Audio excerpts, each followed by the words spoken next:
Сәлем достар, бүгін сіздермен бір жасағаннан ұқсап шығатын, дәл осындай көтеріліп іштері толығымен пісетін лимон қосылған кекс жасайтын боламыз. Міндетті түрде видеоны соңына дейін қараңыздар. Мен сіздерге дәл осындай идеальный шығуын жолын үйрететін боламын. Және менің каналыма тіркелмеген болсаңыз, подписаться түймешесін басып тіркеліп алыңыз. Алда шығатын рецептерді жоғалтып алмау үшін. Ең алдымен жұмыртқаларымызды ақуызы мен сарыуызын бөлек-бөлек ыдыстарға аламыз. Ақуызын салатын ыдысымыз міндетті түрде тап-таза болу қажет.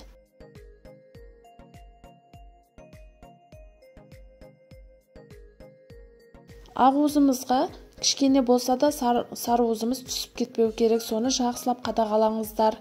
Ал енді сарыуызымызға қантымызды аз-аздан салып, дәл осылай миксерлеп отырамыз.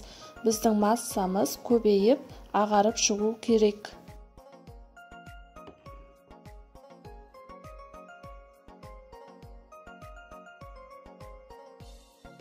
Жақсылап миксерлеп алдық, дәл осындай ағарып шығады. Ал енді бөлме температурасында тұрған сары майымызды саламыз.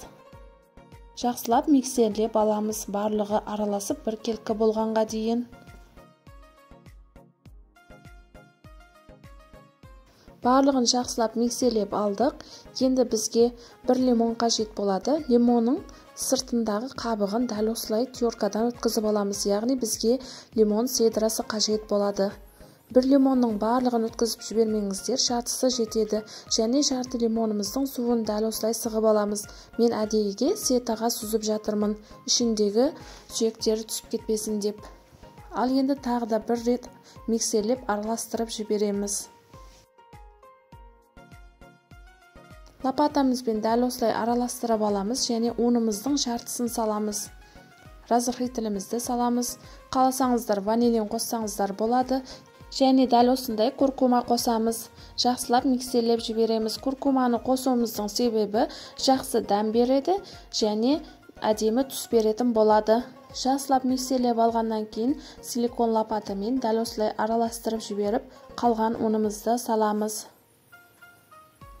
Тағы да жақсылап миксерлеп аламыз.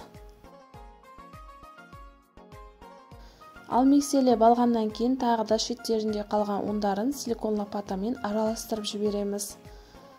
Жаңағы алып қойған ақуызымызға кішкене тұз салып, жақсылап аппақ пена болғанға дейін миксерлеп аламыз. Бұл ақуызымызға қант қоспаймыз. Дәл осындай қатты пена болады. Төңкерген кезіңізде де төгіліп кетпейді. Ал енді ақуызымызды дәл осылай тең 3 бөлікке бөліп, қамырымызға қосып араластырамыз.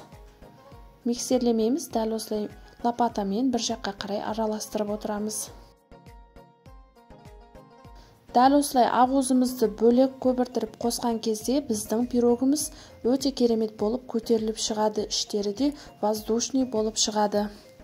Ал енді формамызды дәл осылай сары маймен майлап аламыз және қамырымызды саламыз.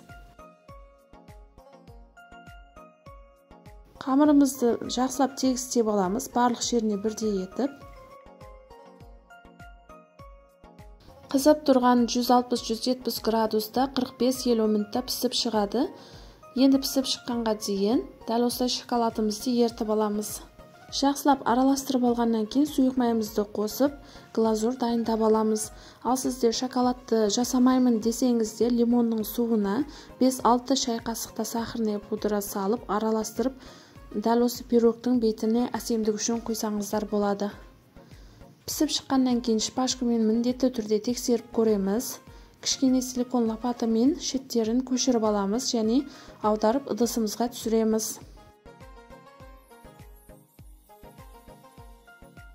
Біздің пирогымыз дәл осындай болып шығады. Бетіне глазурымызды дәл осылай құйып шығамыз.